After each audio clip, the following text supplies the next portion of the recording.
Igreja não se abre, igreja nasce. Eu sei que pode parecer, né, um pouco óbvio, e eu espero que isso pareça óbvio, né, porque nos dias em que nós estamos vivendo, nós também precisamos reafirmar o que é óbvio. Já há alguns anos nós vemos isso no Brasil, né, em alguns outros lugares do mundo, mas mais no Brasil, pessoas abrindo igreja como se fossem empresas, pessoas abrindo rede de igrejas como se fosse, né, uma rede de lojas, enfim, falsos pastores abrem falsas igrejas para falsos crentes, para falsos cristãos. E nós temos visto isso muito aqui também na Europa, principalmente em Portugal, no lugar onde nós moramos, no lugar onde eu moro, né? E a cada semestre é um pastor novo que surge, é uma igreja nova que se abre, né? E sempre com o mesmo projeto, sempre com a mesma bandeja, né? Venha nos visitar, Deus vai fazer, venha nos visitar, Deus vai mudar a sua história, venha nos visitar, Deus tem uma bênção para você, venham fazer uma visita para nós, né? Ou seja, sempre, né, ganhando as pessoas pelo seu ventre. E qual que é o perigo disso, né? E eu quero dizer para você que está em uma igreja dessa, né? Procure saber se o seu pastor, o pastor dessa igreja é pastoreado. Procure saber, porque a maioria desses pastores que abrem igrejas, né, ou eles saíram de uma outra igreja porque discutiram, enfim, findou-se a amizade e a aliança com alguém, então saem da antiga igreja, vão para uma outra igreja em uma outra cidade, abrem a igreja, né, e toca o barco, né, como se a igreja fosse um CNPJ, como se a igreja não precisasse nascer. Então hoje nós temos muitos casos como esse, pessoas que não são pastoreadas, pastores que não são pastores, igrejas que estão abertas e nem deveriam estar abertas, né? Igrejas que não estão preocupadas, não está nem um pouco preocupado com a tua salvação ou com o seu crescimento, maturidade espiritual, elas estão preocupadas com o teu dízimo, com o quanto tu pode agregar, né, nesta igreja financeiramente. Então assim, procure saber se o teu pastor é pastoreado, procure saber da história da igreja, né? Se ela nasceu em algum lar, se ela nasceu, né, de uma reunião, se ela tem um vínculo com alguma outra igreja, né? Se esse pastor ele é pastoreado por alguém, né? Isso é importante nós procurarmos saber. Enfim, isso é mal para nós cristãos, por quê? Porque a Bíblia diz, né, que nos últimos dias, né, 2 Timóteo capítulo 4, a partir do versículo 3, Paulo diz a Timóteo: virá o tempo em que não suportarão a sã doutrina. Ao contrário, sentindo coceira nos ouvidos, juntarão mestres para si mesmos, segundo seus próprios desejos. Eles se recusarão a dar ouvidos à verdade, voltando-se para os mitos.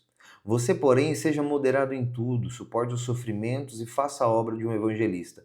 Cumpra plenamente seu ministério. O que Paulo está dizendo a Timóteo aqui nos últimos dias, e nós estamos vivendo nesse tempo, né, em que as pessoas não suportariam essa doutrina e procurariam para si mestres que falassem aquilo que elas desejam ouvir.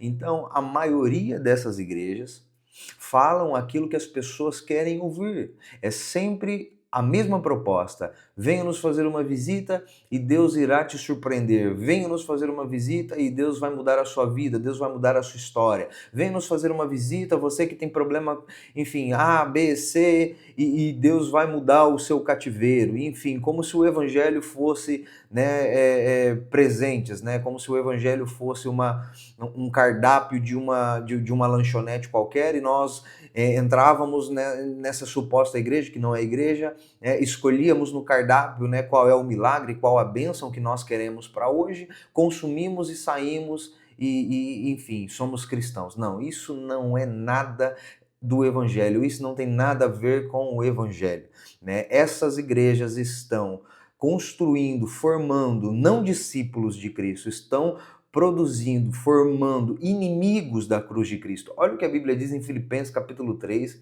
versículo 17. Irmãos, sede meus imitadores e observai os que andam segundo o modelo que tendes em nós.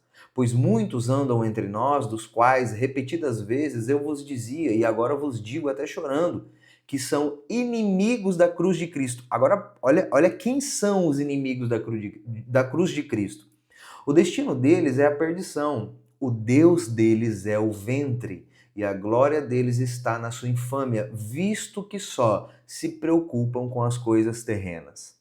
Então nós temos hoje, no cenário evangélico, muitas igrejas que foram abertas, que Deus não mandou abrir, que Deus nem sequer está dentro dessa igreja. Essas igrejas estão sendo pastoreadas por pastores que provavelmente não são pastores, são mercenários, falsos pastores, estão olhando qual é a probabilidade daquilo, dessa organização religiosa retornar financeiramente a ele. Então, e essas igrejas sempre com a proposta de que Deus irá fazer, de que Deus irá cumprir, de que Deus irá te abençoar, tentando ganhar as pessoas por aquilo que elas cobiçam, por aquilo pelo seu próprio ventre. Então, falsas igrejas não formam discípulos de Cristo. Falsas igrejas formam inimigos da cruz de Cristo. E os inimigos da cruz de Cristo, como nós acabamos de ler, são aqueles que o Deus deles é o ventre.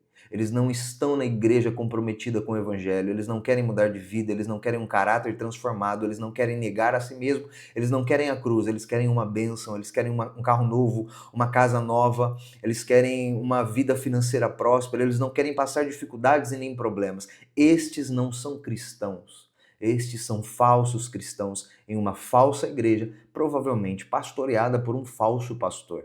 Tem igrejas hoje, eu tenho certeza que existem igrejas hoje que, para o Senhor, era melhor que estivessem fechadas. Em Malaquias capítulo 1, versículo 10, o Senhor diz assim através do profeta: olha, quem dera houvesse alguém entre vós que fechasse as portas do templo para que vocês não acendessem o fogo inutilmente no meu altar. Olha o que Deus está falando para o seu povo. Para Deus é melhor uma igreja de portas fechadas, do que uma igreja aberta, oferecendo a Ele, cultuando a Ele de forma inadequada, oferecendo a Ele aquilo que Ele não deseja receber. Deus te abençoe, compartilhe esse vídeo. E você que está numa igreja dessa, reavalie, revise e coloque a sua casa e a sua família em uma igreja saudável.